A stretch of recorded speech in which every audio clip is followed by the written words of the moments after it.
أكبر الله أكبر يا رحمن.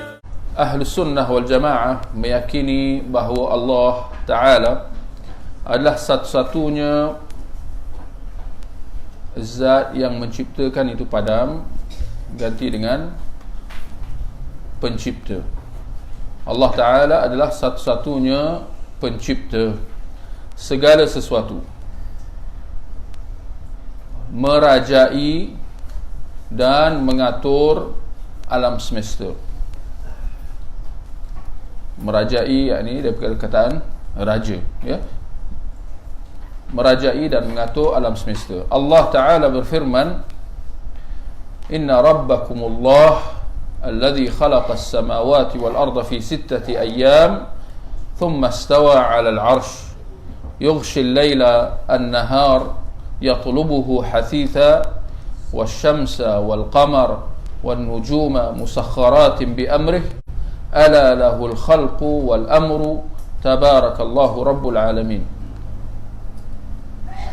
Sesungguhnya Rabbmu adalah Allah yang menciptakan langit dan bumi. Gariskan perkataan menciptakan. Yang menciptakan langit dan bumi dalam 6 hari. Lalu dia bersemayam pula. Lalu dia apa? Atau lalu dia istiwa di atas arash. Ya, istawa bukan bersemayam.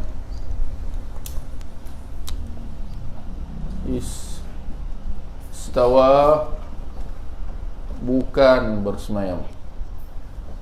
Ini terjemahan yang perlu diperbetulkan. Bersemayam.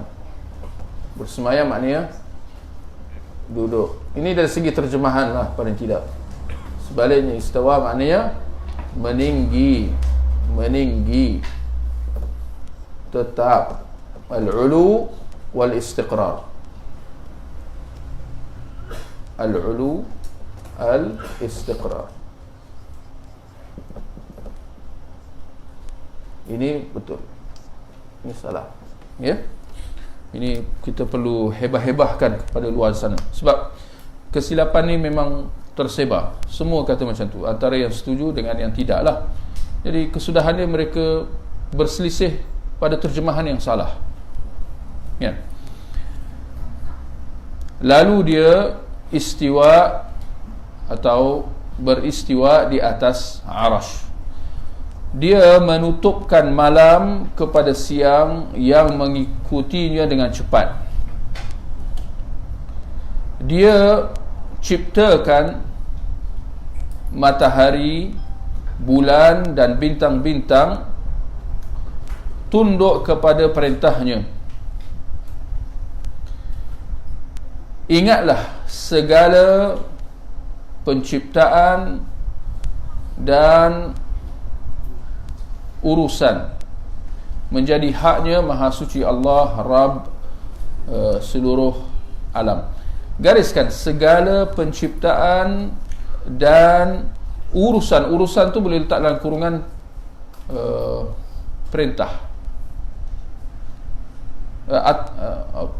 atau kalau dikekalkan boleh, tak apalah.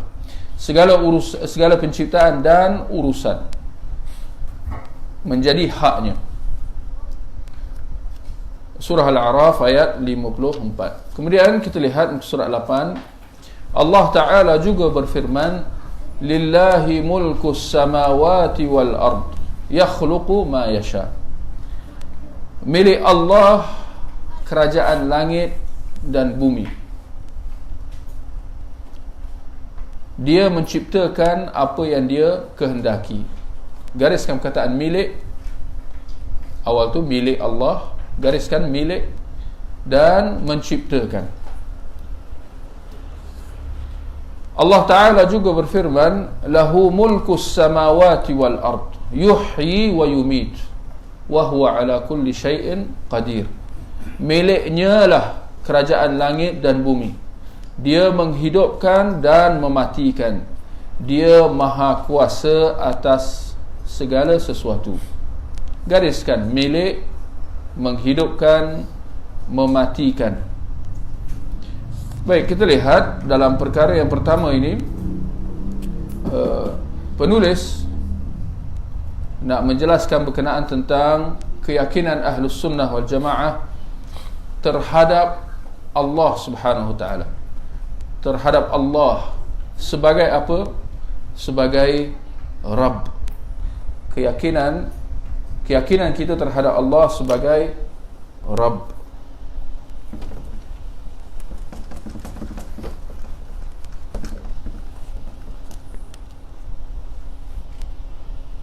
Allah adalah Rabb, Rabbun. Tiga sifat utama Rabb: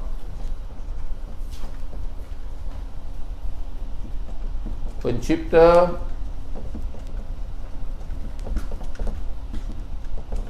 pengurus,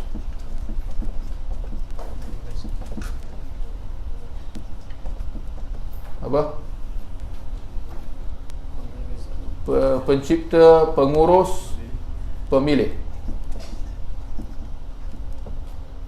Ini yang utamalah, banyak lagi nak tambah, ya. Pemberi rezeki,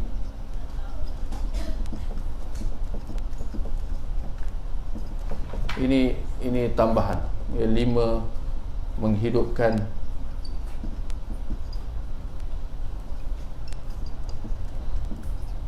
mematikan. Jadi kita kata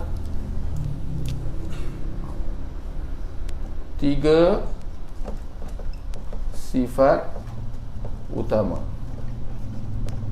Yep. Jadi kita lihat dalam ayat-ayat yang telah kita bacakan, yang saya minta tuan-tuan gariskan, ya, poin-poin dalam ayat-ayat yang dibaca, tuan-tuan boleh lihat, ya, pada 3 sifat utama yang kita sebut. Jadi dalam ayat yang pertama, Allah yang menciptakan, ya, langit dan bumi, ya, pencipta. Kemudian dalam ayat yang berikutnya, milik, ya, Allah, milik Allah lah kerajaan langit dan bumi. Allah sebagai pemilik, ya. Kemudian dalam ayat yang seterusnya, pemilik, ya. Atau dalam ayat yang pertama tadi, yang di bawah tu, segala penciptaan dan urusan, yang kita gariskan tadi. Ayat yang pertama, segala penciptaan dan urusan. Urusan itu, ini yang sifat yang kedua yang kita tulis ni. Urusan, yakni Allah selaku pengurus. Pengurus, yakni pentadbir. Baik, kemudian kita lihat, kita sambung surah 8. Orang-orang musyrik, atau gariskan, atau letak dalam kurungan supaya lebih tepat, supaya orang jelas. Orang-orang musyrik, garis dalam kurungan, pada zaman jahiliyah. Orang-orang musyrik, yakni pada zaman jahiliyah, ya, pada zaman awal, atau orang-orang musyrik yang diutuskan kepada mereka Rasulullah sallallahu alaihi wasallam secara khasnya. Orang-orang musyrik tidak menolak tauhid rububiyah. Lihat, ini satu statement yang dipanggil bold statement. Kata apa? Ini satu statement berani. Satu statement yang berani daripada penulis. Dia kata tauhid ini yang dikenali dengan tauhid rububiyah. Perhatikan, ini adalah istilah. Tauhid rububiyah ini satu istilah. Ini di luar sana ada yang mempertikaikan istilah-istilah ni. Kita katakan terserah, kalau tak nak guna tauhid istilah ini, gunakan istilah yang lain, ya. Jadi saya datangkan tauhid ketuhanan. Kalau tak nak guna tauhid rububiyah, sekalipun dia setepatnya tauhid rububiyah, ya, Nanti saya akan perincikan, ya, istilah ketuhanan itu pun agak longgar, ya, agak sama-sama.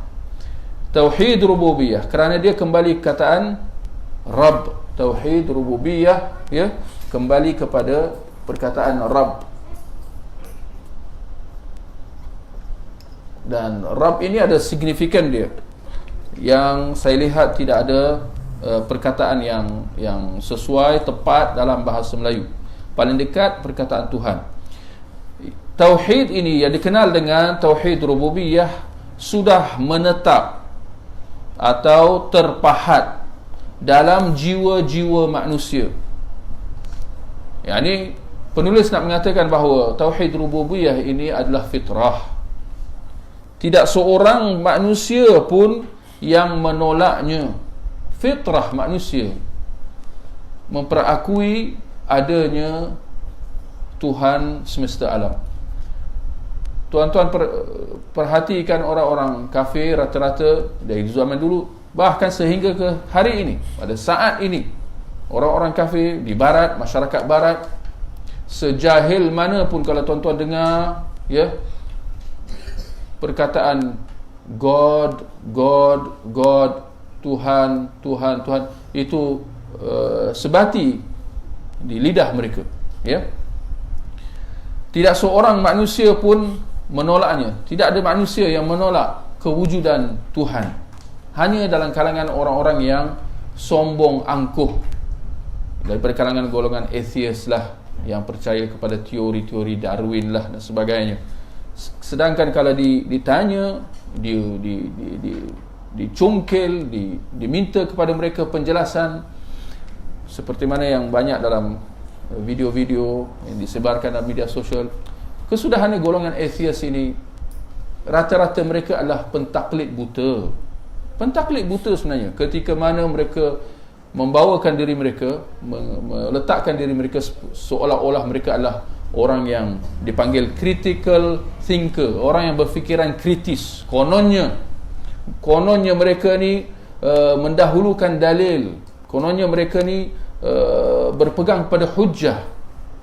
Maka mereka kata, orang yang kata ada Tuhan, mereka ni berfikiran kolot. Kita percaya kepada sains, kononnya. Ini golongan atheist lah, golongan yang percaya kepada teori Darwin.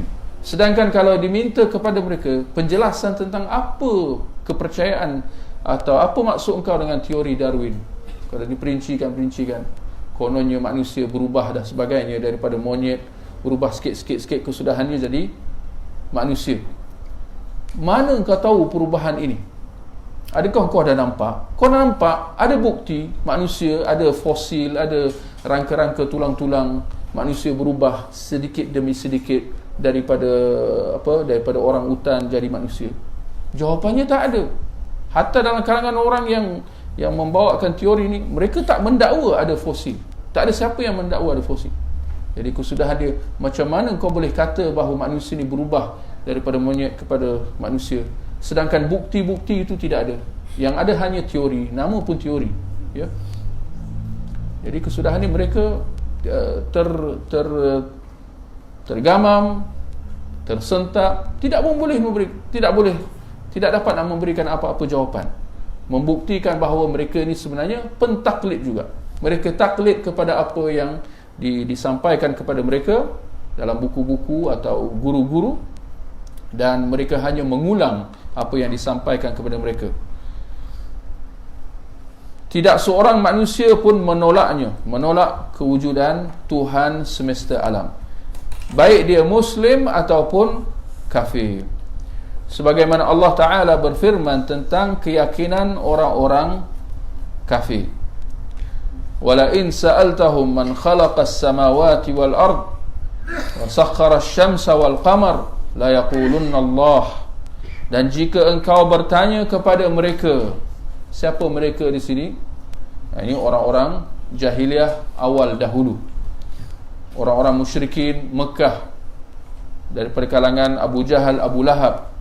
Dan jika engkau bertanya kepada mereka, siapakah yang menciptakan langit dan bumi dan menundukkan matahari dan bulan, la yaqulunna Allah, pasti mereka akan menjawab Allah. Mereka menjawab Allah. Orang masyarakat jahiliah dahulu mereka kenal Allah. Lihat, Allah kata mereka menjawab Allah. Tak, ini tanpa hadir kuliah akidah, tanpa pergi mana-mana ceramah, dia orang tak dengar ceramah apa lagi, mereka dah menjawab Allah. Ini perkataan Allah itu tidak asing bagi mereka, ya. Allah, surah Al-Ankabut ayat 61. Allah Ta'ala juga berfirman tentang mereka. Allah menceritakan tentang orang-orang jahiliah ni dan keyakinan mereka. Wa ma yu'minu aktsaruhum billah illa wa hum musyrikun. Seperti paradoks, seperti suatu yang bertembung, dan kebanyakan mereka tidak beriman kepada Allah. Ini terjemahan ni macam mana ni? Dan betul kan, dan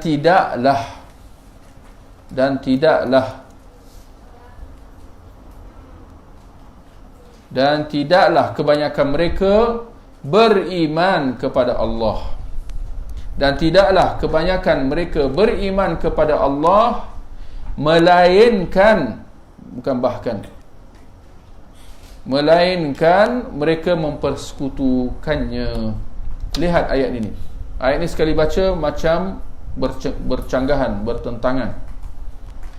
Tuan-tuan perhatikan, ini ayat Al-Quran, ini firman Allah sebagai penjelas kepada kita. Tinggal lagi kita faham atau tidak.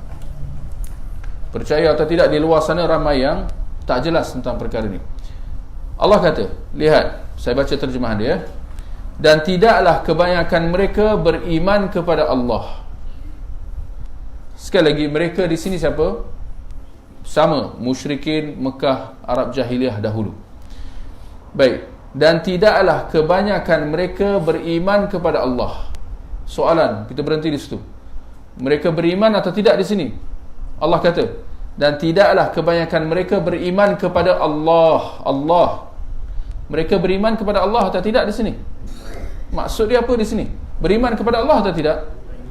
Beriman. Jangan keliru. Sebab tu terjemahan tadi tu kelaut sikit.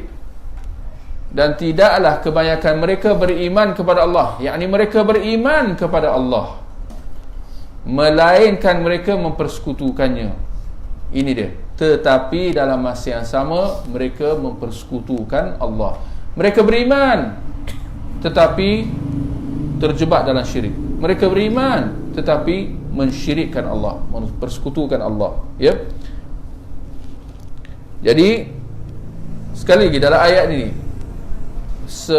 senada, seiring dengan ayat yang sebelum, ayat yang pertama yang kita baca tadi, perakuan daripada Allah bahawa golongan musyrikin Arab jahiliah dahulu mereka beriman kepada Allah, hanya sahaja dalam masa yang sama mereka terjebak dalam hal-hal syirik, ya. Surah Yusuf ayat 106. Imam Mujahid ini daripada kalangan ulama salaf dahulu, ya, di antara ulama tafsir yang tersohor. Mujahid rahimahullah dia berkata, keimanan mereka terhadap tauhid rububiyah. Afwan, siapa boleh semak sikit Mujahid dia wafat tahun bila? Cuba siapa boleh Google.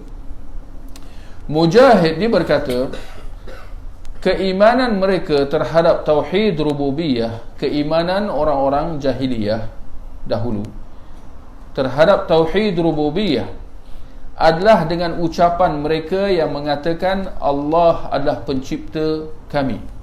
Yani ini adalah perakuan daripada mereka yang menunjukkan bahawa mereka beriman kepada Allah. Hanya sahaja mereka beriman dari sudut ketuhanan Allah, dari sudut memperakui Allah sebagai Tuhan. Tuhan apa artinya? Yakni pencipta. Allah adalah pencipta kami. Dia yang memberi rizki kepada kami. Mereka memperakui hal ini. Sama sekali mereka tak kata berhala, patung-patung, ya, itu yang memberi rizki. Mereka tak kata macam tu. Allah yang memberi rizki kepada kami, dan Dia pula yang mematikan kami. Ini tuan-tuan kalau nak gariskan, pencipta, pemberi rizki, mematikan. Inilah keimanan mereka, sekalipun mereka dalam masa yang sama melakukan kesyirikan kepada Allah dalam ibadah. Peribadahan, yakni dalam ibadah. Tuan-tuan gariskan perkataan ibadah. Ini mereka beriman kepada Allah, kenal Allah, percaya kepada kewujudan Allah, memperakui bahawa Allah adalah pencipta, bahawa Allah pemberi rizki, bahawa Allah yang menghidupkan, yang mematikan mereka. Mereka percaya semua itu. Tetapi dalam masa yang sama mereka melakukan perbuatan-perbuatan syirik. Perbuatan-perbuatan syirik bagaimana? Dalam mengatakan ada Tuhan selain Allah? Tidak. Dalam erti kata ada pencipta yang lain selain Allah? Bukan macam tu. Mereka tak kata macam tu.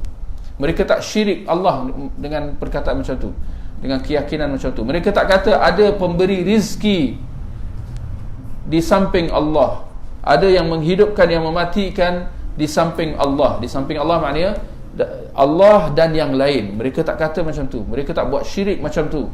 Sebaliknya, kesyirikan mereka ialah dalam perbuatan ibadah mereka. Dalam perbuatan ibadah mereka. Mujahid wafat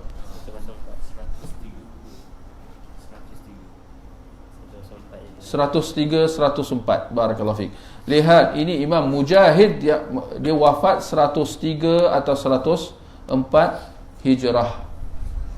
Imam Mujahid daripada kalangan generasi salaf, daripada kalangan tabi'in. Maknanya tabi'in dia berjumpa dengan sahabat. Tak jumpa dengan Rasulullah, tapi jumpa dengan sahabat. Imam Mujahid mentafsirkan ayat-ayat ini dengan tafsiran ini. Jadi nak kata Imam Mujahid ni Wahabi ke?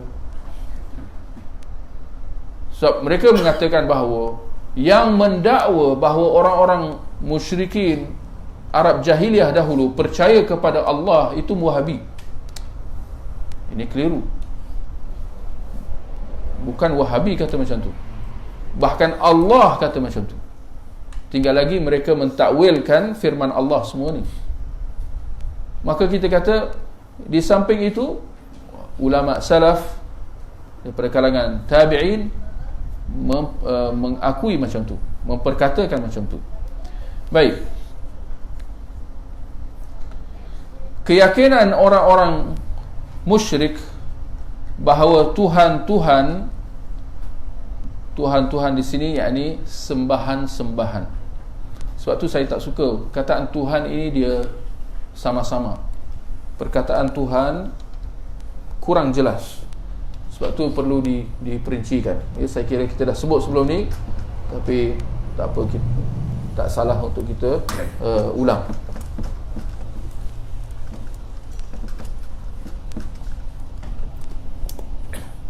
Kita ada perkataan Tuhan, God, ya, tetapi dalam bahasa Arab ada dua perkataan, satu Rabb, satu Ilah. Rabbun,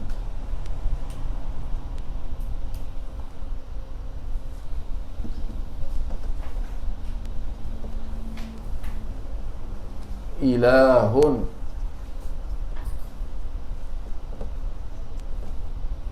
Jadi Rabb itulah, tak ada terjemahan yang tepat bagi Rabb. Jadi Rabb, kita dah sebut tiga sifat utama Rabb tadi. Apa? Pencipta, pengurus, apa lagi? Pemilik. Baik, ilah apa artinya? Ilah ada satu je maksud dia, sembahan. Ilah hanya ada satu maksud je, sembahan. Baik, jadi kita lihat keyakinan orang-orang musyrikin, orang Arab jahiliah dahulu, bahawa sembahan-sembahan mereka, apa artinya sembahan-sembahan mereka di sini? Yani macam-macam, patung, berhala, batu, pokok. Apa lagi sembahan orang musyrikin? Kita dah sebut sebelum ni, kita dah belajar sebelum ni kan. Tapi tak apalah, kita sembahan atau ilah, sembahan orang musyrikin. Apa? Cuba senaraikan sikit. Baik, kita kata berhala, patung, pokok, batu, apa lagi? Malaikat, apa lagi? Jin, orang-orang mati, orang-orang soleh mati, boleh ke? Orang soleh mati dah mati, macam mana? Orang soleh yang dah mati dikeramatkan. Panjang sangat, janganlah panjang-panjang. Orang soleh dah mati, macam itulah ya. Ada lagi? Macam itulah. Ya, azan. Dan subili.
Baik, tuan-tuan, kita lihat keyakinan orang-orang musyrikin bahawa sembahan-sembahan mereka akan menjadi wasilah perantara yang akan menyampaikan, letak tambah kataan, menyampaikan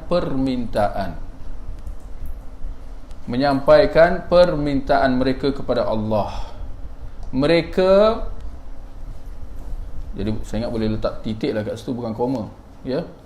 Mereka tidak meyakini bahawa Tuhan-Tuhan tersebut mampu menciptakan dan memberi rezeki. Baik, ini dia keyakinan orang-orang musyrikin ya.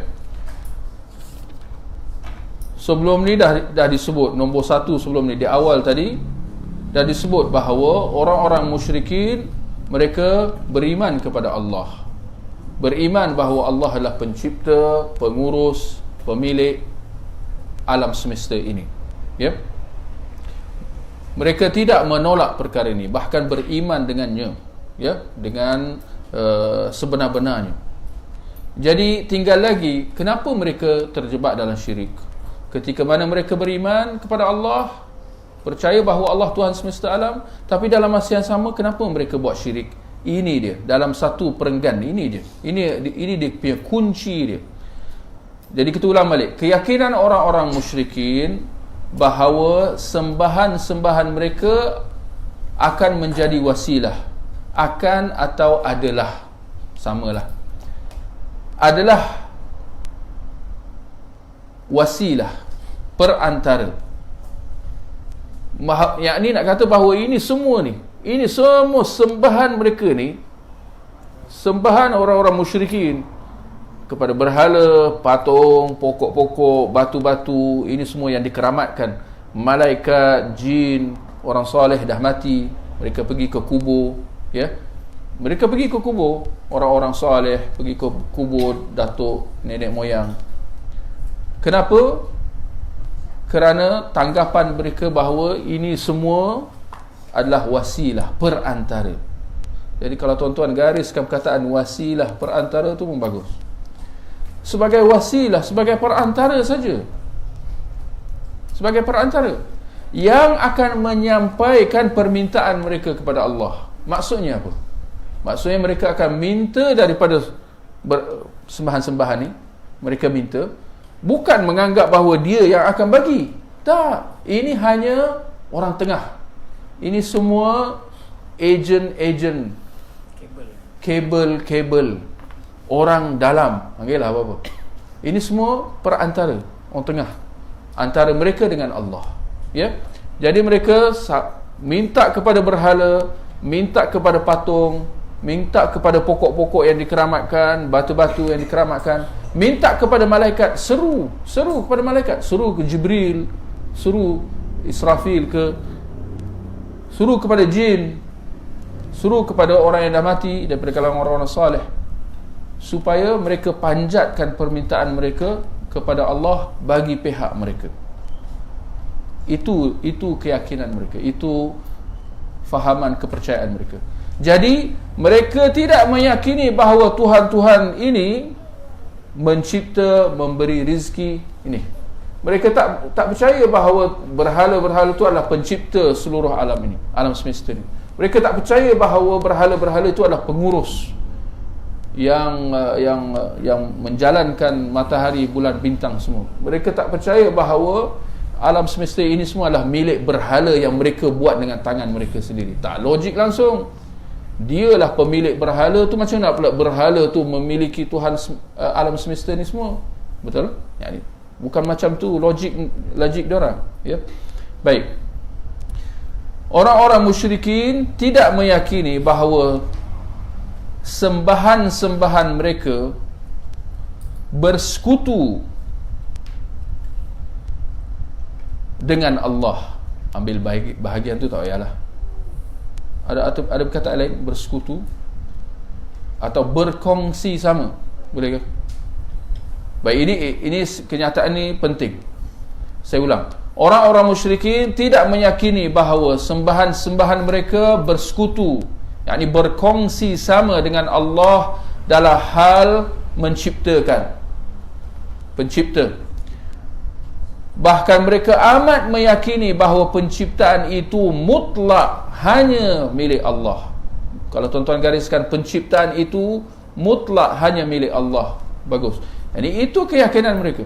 Yakni mereka tidak menyekutukan Allah dalam sifat-sifat rububiyah. Boleh saya tulislah. Arab jahiliyah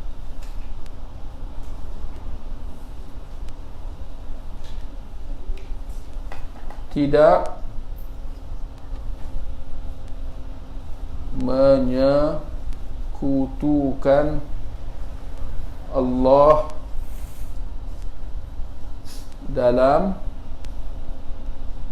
sifat rububiyahnya. Boleh? Itu maksud dia. Itu maksud penulis dalam perenggan ni.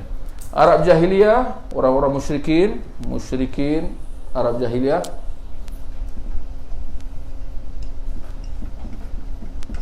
Musyrikin Arab jahiliyah tidak menyekutukan Allah dalam sifat rububiyah ni. Ni, 3 sifat utama ni. Seperti mana sifat yang lain. Mereka menghidupkan, mematikan, memberi rezeki. Mereka tak kata bahawa berhala-berhala sembahan-sembahan mereka ini yang melakukan hal itu semua. Baik. Mereka menjadikan Tuhan-Tuhan, kita sambung, mereka menjadikan Tuhan-Tuhan selain Allah, bukan Tuhan-Tuhan. Saya lebih suka kita kata sembahan-sembahan. Sebab Tuhan tu sama-sama kan. Sembahan-sembahan. Itu maksud Tuhan di sini. Mereka menjadikan sembahan-sembahan selain Allah hanya sebagai perantara. Gariskan.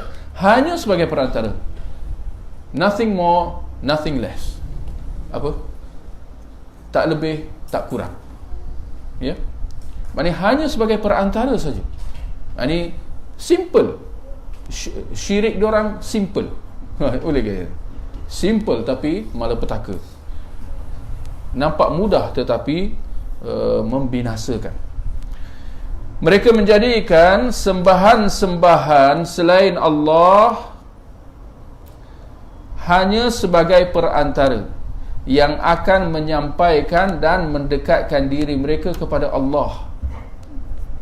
Yang ni, kalau tuan-tuan nomborkan di situ pun bagus. Menyampaikan, mendekatkan. Yang ni menyampaikan itu dari segi peranan. Mendekatkan itu cita-cita. Itu objektif. Ya. Tuan-tuan, kalau tuan-tuan perhatikan, ini penting. Ini penting kerana ada maksud di sebalik semua yang kita nak bahaskan ni. Kenapa kita nak bahaskan semua ni? Kalau bukan kerana ada maksud dia yang kita kena faham betul-betul. Apabila orang-orang musyrikin sembah selain Allah dan menjadikannya sebagai perantara, tujuan dia adalah untuk nak menyampaikan untuk mereka supaya perantara itu sampaikan apa tuan-tuan? Sampaikan permintaan, sampaikan doa, permohonan, munajat, menyampaikan dan mendekatkan diri mereka kepada Allah. Kalau kita lihat secara sepintas lalu, bagus niat tu. Nampak macam bagus. Sekali pandang macam kan bagus. Pertama, mereka beriman kepada Allah. Kemudian mereka memohon kepada Allah, tetapi dengan ada perantara. Dan nawaitu dia, objektif besar dia apa? Mendekatkan diri kepada Allah. Kan ini semua orang-orang soleh ni. Maknanya tak ada dia nak memusuhi Allah, nak sombong dengan Allah, nak menjauhkan diri daripada Allah. Tak ada semua tu. Mereka menjadikannya sebagai pemberi syafaat di sisi Allah. Mereka menjadikan sembahan-sembahan mereka itu sebagai pemberi syafaat. Pemberi syafaat bagaimana? Iaitu dengan dua perkara yang tersebutkan tadi. Menyampaikan hajat mereka dan mendekatkan diri mereka kepada Allah. Itu syafaat dia. Sebagaimana Allah berfirman, ini dalil dia. Ini bukan cakap kosong. Ini bukan cakap atas angin. Ini semua berdalil. Daripada mana? Tidak lain dan tidak bukan firman Allah sendiri. Nak apa lagi? Ini kemuncak dalil. Kita lihat surat 10. Ala lillahi dinul khalis والذين اتخذوا من دونه أولياء ما نعبدهم إلا ليقربونا إلى الله زلفى. Ingatlah, hanya milik Allah agama yang murni. Agama di sini untuk kita perincikan maksud dia ibadah. Hanya milik Allah ibadah yang murni. Apa artinya murni? Murni yakni suci, bebas daripada unsur-unsur asing. Itu maksud murni. Ibadah murni Maknanya ibadah yang suci, bebas daripada unsur-unsur asing yang boleh merosakkannya. Apa dia? Iaitu syirik. Apa yang boleh merosakkan ibadah? Syirik. Itu perosak besarnya. Dan orang-orang yang mengambil pelindung, dan orang-orang yang mengambil pelindung selain dia, selain daripada Allah, siapa mereka ni? Yang ni orang-orang musyrikin. Mereka yang mengambil pelindung selain daripada Allah. Atau kalau kita kata pelindung, kalau perkataan pelindung, supaya tuan-tuan tak keliru, letak dalam kurungan perantara, supaya kita gunakan istilah yang sama, ya, supaya tuan-tuan tak keliru. Sebab dia daripada perkataan wali. Wali ni ada banyak maksud, cuma penterjemah dia pilih perkataan pelindung. Betul, tetapi ya, boleh letak dalam kurungan, ya, perantara, selain dia. Dan orang-orang yang mengambil perantara selain Allah, mereka berkata, kami tidak menyembah, gariskan perkataan menyembah, kami tidak menyembah mereka. Kami siapa? Orang-orang musyrikin Arab jahiliyah. Tidak menyembah mereka. Mereka di sini siapa? Ya, ini sembahan-sembahan ni. Ini maksud mereka di sini. Ini maksud beliau di sini. Melainkan agar mereka mendekatkan kami kepada Allah dengan sedekat-dekatnya. Nah, ni lihat dia punya tujuan dia jelas. Tujuan dia kata clear cut. Tak ada pusing-pusing, tak ada belik-belik, tak ada apa, tak ada sama-sama, tak ada falsafah susah nak faham, tak ada logik mantik yang falasi ke apa ke. Tak ada. Dia punya tujuan dia jelas. Kami tidak menyembah sembahan-sembahan tersebut melainkan untuk mendekatkan kami kepada Allah. Maknanya tidak ada lain, tidak ada tujuan lain. Mereka mengadakan sembahan-sembahan ini tidak ada tujuan lain kecuali mendekatkan diri mereka kepada Allah. Tak ada apa-apa lain. Itu je matlamat dia, itu je sebab dia. Siapa yang kata? Allah kata. Siapa nak bantah? Ada yang nak kata tak ada macam tu, ada lain. Mana? Ini Allah kata, Allah memberi ini dia satu-satu sebab. Baik, kita perhatikan ayat ni sikit sebab ada beberapa poin, ya.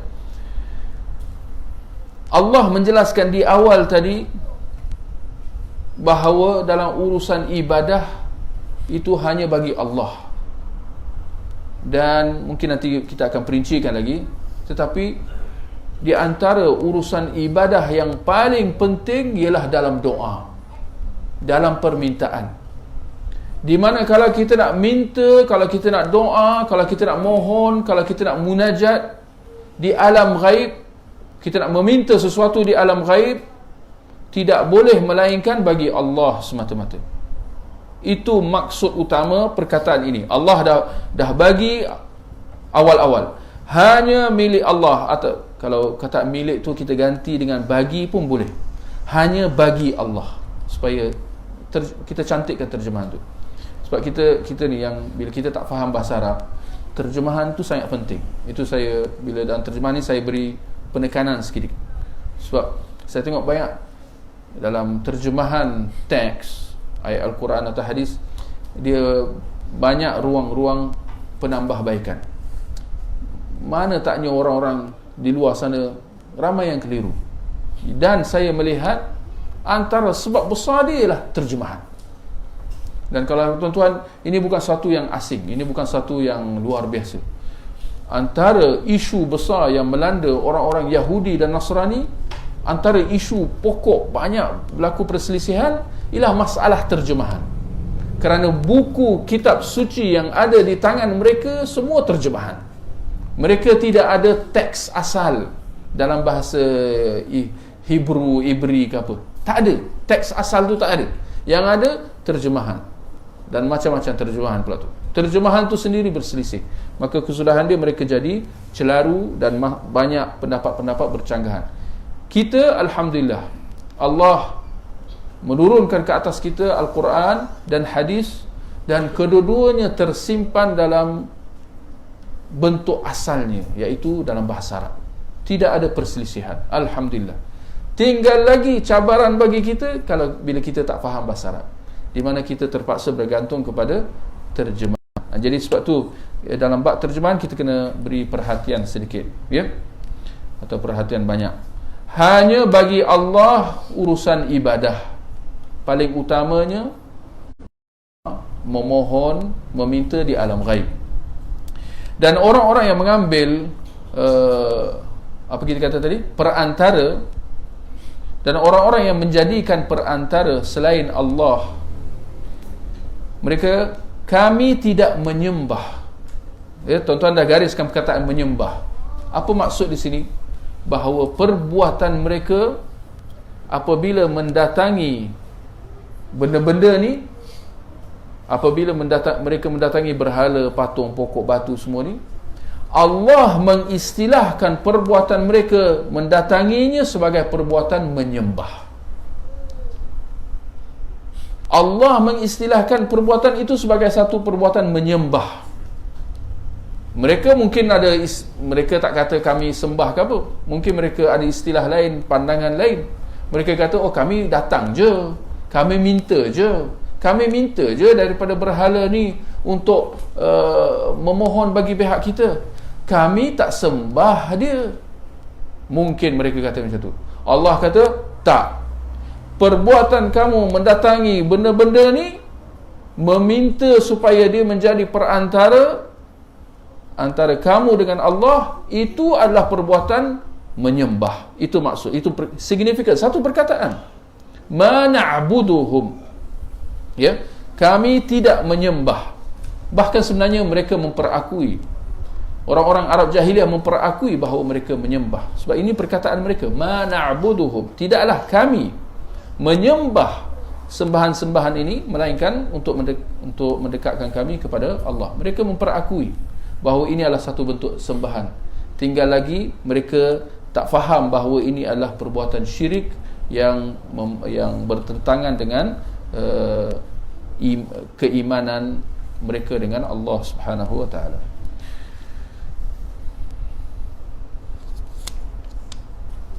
Baik, boleh sambung ke nak berhenti? Saya ingat kalau kita sambung sikit boleh? Sikit ya. Baik, Allah Ta'ala juga berfirman, Qul ara'aytum syuraka'akumul ladhina tad'una min dunillah aruni madha khalaqu minal ard am lahum syirkun fis samawat am atainahum kitaban fahum ala bayyinatin min bal in ya'idu adh-dhalimuna ba'dhum ba'dha illa ghurura. Katakanlah, katakanlah wahai orang-orang Arab jahiliyah, wahai orang-orang musyrikin jahiliyah, terangkanlah tentang sekutu-sekutu yang kamu seru selain Allah. Gariskan perkataan seru, yang kamu seru. Ini dia sebenarnya yang mereka buat, yang kamu seru selain Allah. Perlihatkanlah kepadaku bahagian manakah dari bumi ini yang telah mereka ciptakan, atau mereka turut, tambah perkataan turut, atau mereka turut mempunyai peranan, bukan peranan, serta buang peranan dalam penciptaan langit, atau adakah kami memberikan kitab kepada, atau adakah kami memberikan, atau bukan adakah, tidakkah, atau tidakkah, bukan adakah, atau tidakkah kami memberikan kitab kepada mereka sehingga mereka mendapat keterangan-keterangan yang jelas daripadanya. Sebenarnya orang-orang zalim itu sebahagian mereka hanya menjanjikan tipu tipuan belaka kepada sebahagian yang lain. Jadi Allah mempersoalkan, menjelaskan kepada mereka supaya mereka kembali kepada kewarasan mereka, bahawa apa yang mereka seru ini, ya, mereka tidak ada mana-mana bahagian dalam urusan rububiyah, dalam penciptaan, yakni satu hal yang sebenarnya mereka memperakuinya. Tinggal lagi persoalan kenapa mereka mendatanginya dan meminta daripadanya. Ketika mana mereka pun setuju dan mengaku bahawa mereka ni tidak ada apa-apa urusan dalam sifat-sifat ketuhanan, dalam penciptaan, pengurusan dan pemilikan alam semesta ini. Oleh yang demikian, kalau sekiranya kamu pun mengakui hal ini dan memahami hal ini, bahawa sembahan-sembahan yang kamu mendatanginya tidak ada apa-apa bahagian dalam penciptaan, pengurusan dan pemilikan alam semesta ini, maka mengapa kamu mendatanginya? Mengapa kamu tidak terus meminta daripada Allah? Itu maksud di sebalik ayat ini. Allah Ta'ala berfirman tentang orang-orang kafir Quraisy, innahum kanu idza qila lahum la ilaha illallah yastakbirun wa yaquluna a inna latariku alihatina li sya'irin majnun.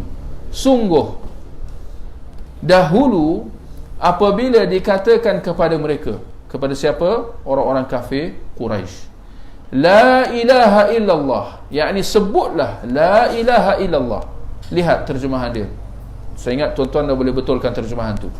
Tidak ada apa Tuhan yang berhak disembah, itu semua buang. Terjemahan yang salah. Tidak ada sembahan selain Allah. Ringkas je, la ilaha illallah. Apa terjemahan dia? Tidak ada sembahan selain Allah. Apabila diminta daripada orang-orang kafir Quraisy mengucapkan perkataan ini, tidak ada sembahan selain Allah, mereka menyombongkan diri dan berkata, apakah kami harus meninggalkan sembahan-sembahan kami kerana seorang penyair gila? Yang mereka mati-mati tidak mahu mengucapkan kalimah la ilaha illallah. Kenapa? Kerana mereka memahami maksud kalimah la ilaha illallah tersebut, dan bahawasanya inti maksud la ilaha illallah menuntut supaya mereka meninggalkan semua sembahan-sembahan ini. Jangan pergi mendatanginya dan meminta daripadanya. Sebaliknya, kalau nak berdoa, nak meminta dan memohon di alam ghaib, hendaklah minta terus daripada Allah. Logik tu, perkara ini, perbuatan meminta terus kepada Allah, mereka tak boleh nak faham, tak boleh nak brain. Mereka tak dapat nak apa, cerna. Mereka tak dapat nak memahami, nak cakna. Mereka tak dapat nak menakul. Apa? Mereka tidak dapat nak menakul, nak terima, nak faham suruhan Rasulullah supaya mereka terus meminta daripada Allah. Mereka tak boleh nak faham, tak boleh nak brain. Mana boleh bagi mereka nak meminta terus daripada Allah, kurang ajar. Tu je. Perbuatan meminta terus daripada Allah tak wajar, tidak ada adab, dan bagi mereka kemungkinan besarnya, bahkan hampir pasti, permintaan akan ditolak. Logik dia macam tu. Macam mana pula kita manusia nak minta terus daripada Allah? Allah jauh. Allah jauh. Kita kerdil, hina dan kecil. Masakan kita boleh terus minta daripada Allah? Tak logik bagi mereka. Nampak logik mereka, mantik mereka, ta'akul mereka. Jadi mereka ada kefahaman mereka, logik mereka yang tak betul lah, yang batil. Tetapi ini sebab mereka. Pendek kata tuan-tuan, ini point dia. Kalau tuan-tuan nak tulis kat tepi mana-mana, mereka faham bahawa kalimah la ilaha illallah ada beberapa, tapi saya cuba ringkaskan. Ini ayat ini sahaja mempunyai banyak faedah. Mereka memahami bahawa la ilaha illallah bukan la rabba illallah. Kalimah la ilaha illallah bukan maksudnya tidak ada Rabb kecuali Allah. Bukan itu maksud la ilaha illallah. La ilaha illallah bukan maksudnya tidak ada pencipta kecuali Allah. Itu bukan maksud la ilaha illallah. La ilaha illallah bukan maksudnya tidak ada pengurus alam semesta ini kecuali Allah. Bukan itu maksud la ilaha illallah. Kalimah la ilaha illallah bukan maksud dia tiada pemilik bagi alam semesta ini selain Allah. Itu pun bukan maksud la ilaha illallah. Sebab kalau itu maksudnya, maka tidak ada masalah untuk orang-orang musyrikin kafir Quraisy mengucapkannya. Betul? Sebab kita dah baca dalam ayat sebelum tadi bahawa mereka mengaku semua ni. Mereka mengaku bahawa Allah pencipta, pengurus dan pemilik alam semesta ini. Ayat-ayat Al-Quran jelas menyebutkan hal tersebut. Sekiranya kalimah la ilaha illallah maksudnya ini tiada pencipta kecuali Allah, tiada pengurus kecuali Allah, tiada pemilik kecuali Allah, maka Abu Jahal, Abu Lahab tak ada masalah mengucapkannya. Tapi mereka mati-mati tak nak mengucapkannya. Kenapa? Kerana mereka faham bahawa la ilaha illallah maksudnya ini tidak ada sembahan, dan antara maksud utama sembahan ialah meminta dan berdoa, memohon di alam ghaib. Itu maksud utama menyembah. Itu maksud utama ilah. La ilaha illallah. Tidak ada sembahan. Sebab tu saya ingat antara apa yang kita perlu fokuskan, tekankan kepada masyarakat di luar sana, maksud la ilaha illallah. Tuan-tuan percaya atau tidak, di luar sana kalimah la ilaha illallah pun ramai yang keliru. Bermula dengan sebahagian ilmuannya sampailah masyarakat. Bila kata la ilaha illallah apa maksud? Tuan-tuan jangan terkejut. Di luar sana kata apa? La Arab jahiliyah pun faham. Tiada pencipta kecuali Allah, tiada pemilik kecuali Allah, tiada pemberi rezeki kecuali Allah, tiada yang menghidupkan kecuali Allah, tiada yang mematikan kecuali Allah. Itu Arab jahiliyah mengatakan macam tu. Siapa yang kata? Ayat-ayat Al-Quran yang kita dah baca tu. Apa yang mereka tak kata, apa yang mereka tak setuju ialah tidak ada sembahan selain Allah. Itu mereka tak setuju. Sebab mereka faham bila kata tidak ada sembahan selain Allah, maksud dia tak boleh nak berdoa, memohon, bermunajat kepada di alam ghaib selain daripada Allah. Itu mereka tak terima kerana alasan yang kita dah sebut tadi. Mereka menganggap bahawa kita nak minta terus daripada Allah, itu tak masuk akal. Itu tak logik. Itu tak ada adab. Itu mustahil dan sebagainya. Baik. Jadi itu dia, bila Rasulullah meminta Abu Jahal, Abu Lahab, orang-orang kafir Quraisy ucapkan la ilaha illallah, apa mereka buat? Mereka menyombongkan diri. Apa arti menyombongkan diri? Maknanya mereka bertindak sombong, angkuh, menolak. Menyombongkan diri di sini maknanya mereka menolak, tak nak mengucapkan. Dan ini memang sejarah dia, realiti dia. Abu Jahal, Abu Lahab, mereka mengucapkan la ilaha illallah. Kenapa mereka tak mengucapkannya? Kerana mereka faham maksud dan implikasinya, bahawa mereka akan perlu meninggalkan semua patung berhala, ya, batu-batu pokok semua ni, ya. Dan mereka, alasan mereka ialah, apakah harus kami meninggalkan sembahan kami kerana seorang penyair gila? Ini mereka tak ada hujah. Mereka tak ada hujah nak membalas kepada Rasulullah selain mereka bagi tuhmahan. Engkau ni gila lah. Itu je hujah engkau. Engkau gila, engkau penyair. Sedangkan jauh dalam diri mereka, mereka mengaku bahawa Rasulullah bukan penyair, bukan gila. Tetapi ini ucapan lisan yang hati mereka pun mendustakannya. Tetapi ini dia orang sombong, angkuh. Bila tak boleh nak jawab, engkau ni pelampau, engkau Wahabi. Mari kita bincang, bahaskan, tunjukkan dalil, buktikan kenapa perkataan aku tak betul. Tak ada. Engkau penyair gila.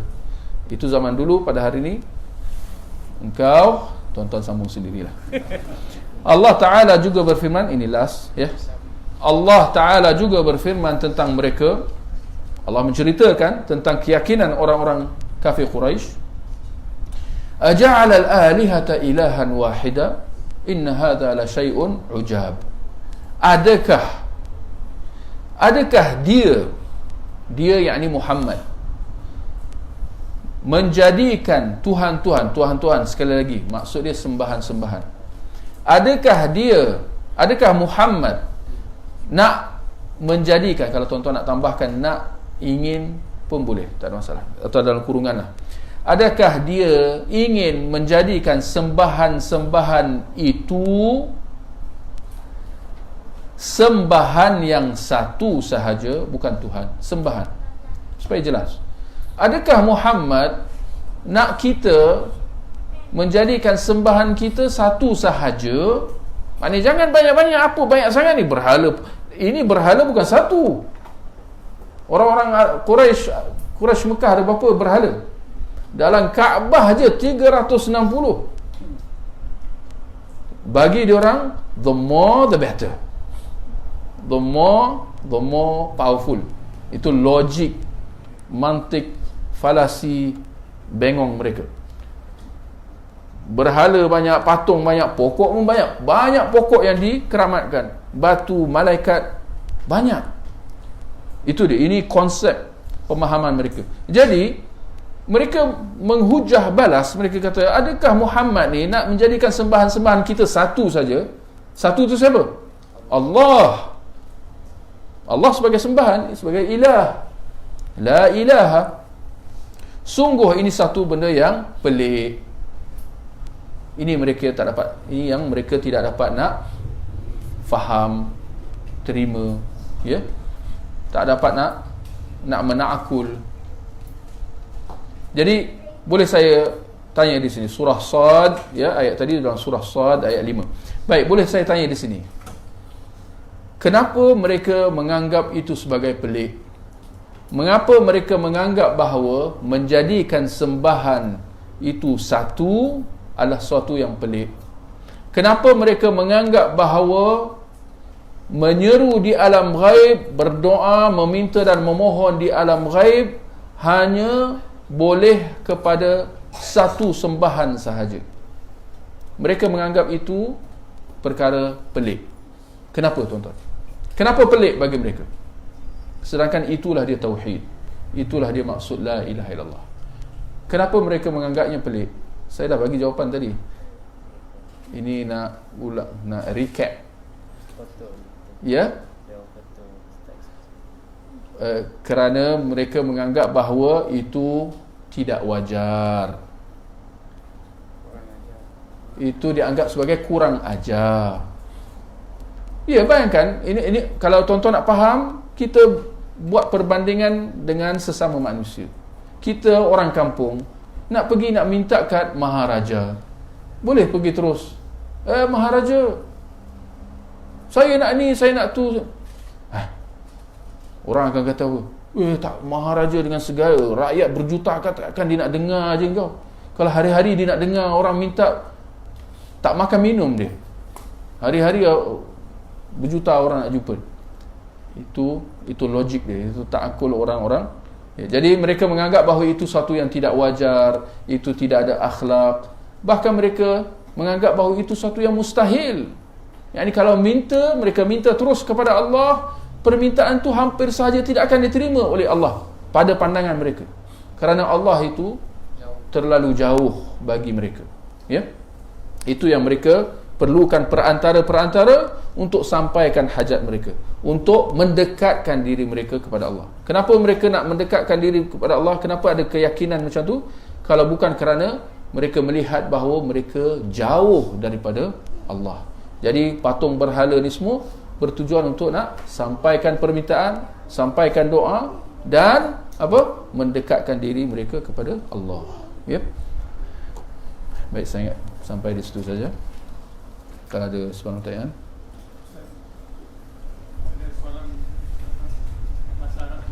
Aha. Surat 12 ayat 106. Yang mana ada dalam sini? Dalam sini. Yang mana? Bukan surat 9. Aha, okey. Artinya sama tak kalau ayat surat Yusuf ni berbunyi macam ni lah, wa yu'minu aktsaruhum. Wa ma yu'min. Ini memang ni wa ma yu'minu. Aha, okey. Saya nak faham Oh, grammar ni susah. okey. Jadi kalau kita katakan artinya ni wa yu'minu aktsaruhum billah li'anna wa hum musyrikun, sama tak? Tak. Sama. Tak. Tak, di sini ada wa yu'minu aktsaruhum billah wa annahum musyrikun. Wa yu'minu aktsaruhum billah li'anna wa hum musyrikun. Sama. Tak, mereka beriman kepada Allah kerana mereka buat syirik. Kalau tapi bukan salah. Ha? Tetapi li'anna Tetapi li'anna bukan kot. Walau macam mana pun jangan kita tahrifkan ayat Quran. pasal saya tak faham kalau Oh, okey. Ya, itulah. kebanyakan melainkan. Jadi kebanyakan mereka Tapi saya ingat kita dah betulkan terjemahan tu. Jadi insya-Allah pembetulan tu jelas maksud dia. Ya, barakallah. Baik, ada soalan lain? Fadal. Buku ni akidah hadis ni maksudnya apa-apa keterjemahan ni dia pun salah faham. Yani wama atharul khabari illa ruwatuha. Tidaklah masalah pada berita-berita yang sampai kepada kita melainkan disebabkan oleh perawi-perawi dia. Berita tu tak ada masalah. Yang masalah dia perawi dia. Jadi buku ni tak ada masalah, tapi terjemahan tu perlu disemak semula. Jadi bila kita baca ni jangan lupa kita bukan sedang membaca perkataan penulis, kita sedang membaca terjemahan penterjemah.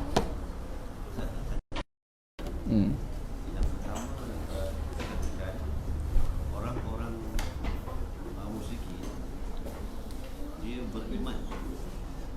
Satu lagi yang dia percaya. Dia sebut kat sini dia beriman. Yang mana ni? Beriman.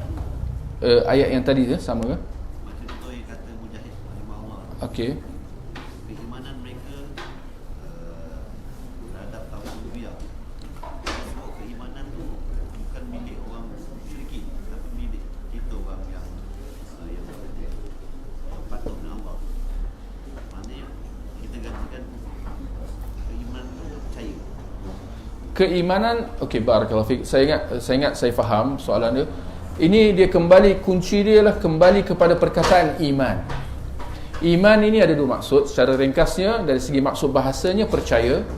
Tetapi iman bagi kita sebagai Muslim ada maksud dia. Bukan sekadar percaya, bahkan dituruti dengan tunduk dan patuh. Jadi orang-orang musyrikin mereka beriman, tetapi tidak dituruti dengan tunduk dan patuh. Di situ mereka tak ada. Sebab mereka buat benda yang ditegah oleh syarak. Mereka beriman tetapi dalam masa yang sama buat benda yang bertentangan dengan iman itu sendiri. Ya. Satu lagi itu kenangan sesembahan ni, meminta kepada Allah melalui sesembahan. Contohnya ialah minta dengan orang alim. Orang ni alim kata tak perlu doakan sebab dia lebih dekat pada Allah. Kenapa kita tak minta direct? Sebab ni sebab kita banyak usaha. Okey. Dalam konsep ni dia nak minta makbul apa permintaan dia. Sebab mustajab lah. Okey. Hidup ke mati? Orang-orang soleh hidup atau mati? Kalau hidup, insya-Allah itu tidak ada masalah. Kalau mati, orang soleh yang dah mati pergi ke kubur, orang itu yang saya kata dah mati. Jangan disamakan yang hidup dengan mati. Hidup lain. Ya. Kalau orang hidup, kita boleh je minta dia tolong angkat ni, tolong angkat ni, tolong bawakan ni, tolong saya, kita minta dengan orang hidup kan, urusan harian kita. Takkan itu semua syirik? Tak. Minta pertolongan di alam ghaib, orang yang dah mati. Kalau manusia yang dah mati. Kalau yang hidup tak ada masalah. Tapi itu pun ada perincian. Kalau kita minta yang bukan-bukan, tolong bawakan saya batu besar Kawan tu pun tak boleh angkat batu kecil, kita suruh dia buat benda mengarut. Kita jadi gila kan. Ya, jadi maksud dia yang dah matilah, ya. Kalau orang itu hidup lagi di tempat lain, kita seru nama dia pun tak boleh. Itu pun itu khurafah. Itu khurafat yang borderline dengan syirik. Borderline apa? Dan yang sudah menghampiri syirik. Okey, baik. Subhan, ya. How crucial untuk orang yang tak ada bahasa Arab macam kami untuk baca buku tafsir ataupun nasihat Ustaz apa? Tak, jangan macam tu. Nanti jadi macam si perokok, dia baca tentang bahaya merokok, kemudian dia meninggalkannya. Dia tak tinggalkan rokok, dia tinggalkan bacaan. Dia tak nak baca lagi. Tak, jadi buku tafsir bagus, terjemahan tafsir bagus. Tinggal lagi kita kena saring, kita kena hati-hati. Jangan tinggalkan buku tafsir. Kalau ada tinggalkan buku tafsir, nak baca apa? Baca surat khabar. Itu jadinya. Itu yang jadi kesudahannya semua pakat baca muka buku, Facebook, ya. Jangan macam tu. Kita terus menuntut ilmu, ya. Ini semua cabaran insya-Allah. Dan kalau insya-Allah kalau niat kita ikhlas, kita bersungguh-sungguh, Allah akan bantu insya-Allah. Subhanakallahumma wa bihamdika asyhadu an la ilaha illa anta astaghfiruka wa atubu ilaik.